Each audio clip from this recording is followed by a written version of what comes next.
Warning, अगर आपने इसके पिछले पार्ट नहीं देखे तो आपको एक भी क्लू इसका समझ नहीं आएगा, क्योंकि ये शेरलॉक होम्स है।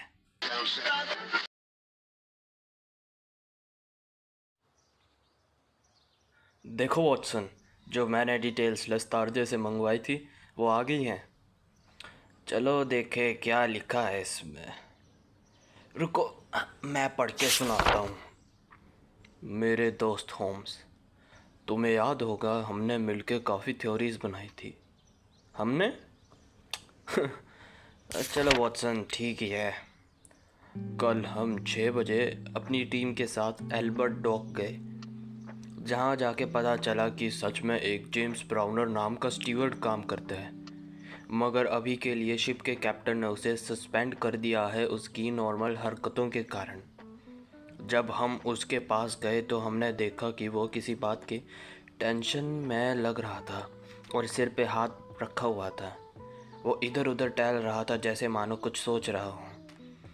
मैंने अपनी विसल बजाई उसे चेतावनी देने के लिए, मगर वो चुपचाप अरेस्ट हो के लिए आ गया, मानो उसमें दिल ही ना हो। उसके साथ मैं सेल में उसको बॉक्स भी ले गया मैं उसका, ये सोच के कि उसमें हमें कुछ मिल जाए, मगर उसमें सिर्फ एक शार्प नाइफ मिली जो हर सेलर यूज़ करता है, जो कि बहुत ज़्यादा काफ़ी थी उसको अरेस्ट करने के लिए। उसके बाद हमने उसकी स्टेटमेंट की, जिसमें कॉपी मैंने एनक्लोज कर दी है, तुम देख सकते हो। ये जितना सोचा था उससे काफ़ी ज़्यादा आसान और सिंपल केस था, पर मैं तुम्हारा शुक्रिया अदा करना चाहूँगा तुम्हारे इस केस में मेरी मदद करने के लिए। धन्यवाद जी दस्तारदे। तो केस सिंपल ही था, मगर ये तब समझ नहीं आया जब मैंने बताया है।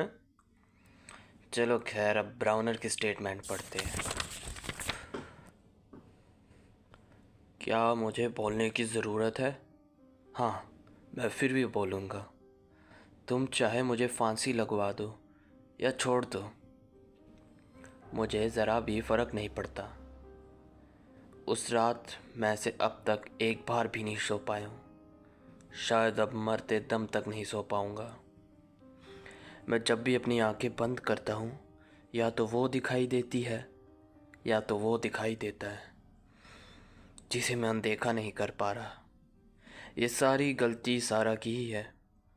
काश उसको इस टूटे आदमी की कर्स लगे और उसको कुत्ते की मौत मरे।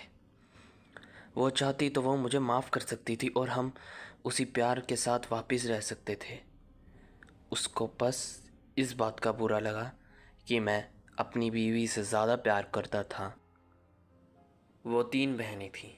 सबसे बड़ी वाली एक अच्छी सीधी औरत, दूसरी वाली चुड़ैल और तीसरी वाली एंजल थी। जब मेरी शादी मैरी से हुई तब मैं 29 साल की थी और सारा 33 की थी। मैरी से लिवरपूल में कोई प्यारी लड़की नहीं थी। सब कुछ अच्छा जा रहा था। बस तभी हमने सारा को कुछ दिनों के लिए लिवरपूल में रहने के लिए बुला लिया। धीरे धीरे वो दिन महीने में बदल गए, हमें पता ही नहीं चला कब वो हमारा परिवार का हिस्सा बन गई। मैं उस टाइम पे शरीफ, जवान, एक आम नौजवान था जो बस पैसे जोड़ रहा था और जी रहा था। मैंने कभी सपने में भी नहीं सोचा था मुझसे ये हो जाएगा। मुझे ये दिन देखने पड़ेंगे, ये मैंने कभी नहीं सोचा था।